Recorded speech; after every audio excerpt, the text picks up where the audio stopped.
എന്തുവാ കാലേബിനോട് പറഞ്ഞത്? അന്ന് 12 പേര് ഏത് ദേശം ഉറ്റുനോക്കിയോ ആ സ്ഥലത്ത് മറ്റാരും 10 പേരും കടക്കത്തില്ല.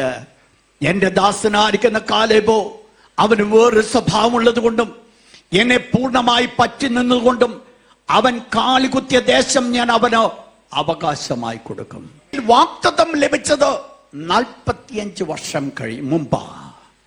പക്ഷെങ്കിൽ തൻ്റെതായിരിക്കുന്ന വാഗ്ദത്ത നിവർത്തീകരണത്തിന്റെ തക്ക സമയം കടന്നു വന്നപ്പോൾ താൻ മിണ്ടാതിരിക്കുന്നവനായിട്ടല്ല കാണുന്നത്, തൻ്റെ വാഗ്ദത്തത്തെ ഏറ്റെടുക്കുവാൻ ആഗ്രഹിക്കുന്ന ഒരു കാലേബിനെയാ കാണുന്നേ. 45 വർഷക്കാലം വളരെ സൈലന്റ് ആയിരുന്നു. 45 വർഷവും കാലേബ് കാത്തിരിക്കുകയായിരുന്നു. എന്തിനു വേണ്ടി? ദൈവം തന്നോട് കൽപ്പിച്ചത് മോശ മുഖാന്തരമായിട്ട് അരുളി ചെയ്ത വാഗ്ദത്തത്തിന്റെ നിവർത്തീകരണം.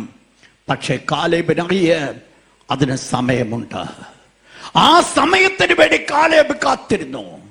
45 വർഷം കഴിഞ്ഞപ്പോൾ അതിലെ സമയമായി എന്ന് കാലേബിന് മനസ്സിലായപ്പോൾ കാലേബ് കടന്നു എന്ന് യോശുവയോട് പറയുക, ആ മല എനിക്ക് തരിക.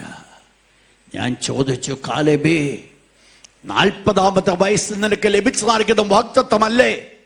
ഈ 45 വർഷം കഴിഞ്ഞിട്ടും ഇപ്പം നിനക്ക് വയസ്സ് 85 ഈ 45 വർഷം കഴിഞ്ഞിട്ടും ആ വാഗ്ദത്തം നിന്റെ മനസ്സിൽ നിന്നും മാറിപ്പോയിട്ടില്ലേ? ദൈവത്തിന്റെ ആത്മാവിനോട് പറയുണ്ടായി, ദൈവത്തിന്റെ പക്കൽ നിന്ന് വാഗ്ദത്തം ലഭിച്ചവൻ വർഷം എത്ര കഴിഞ്ഞാലും അതിന്റെ നിവർത്തീകരണത്തിന് വേണ്ടി അവൻ കാത്തിരിക്കും.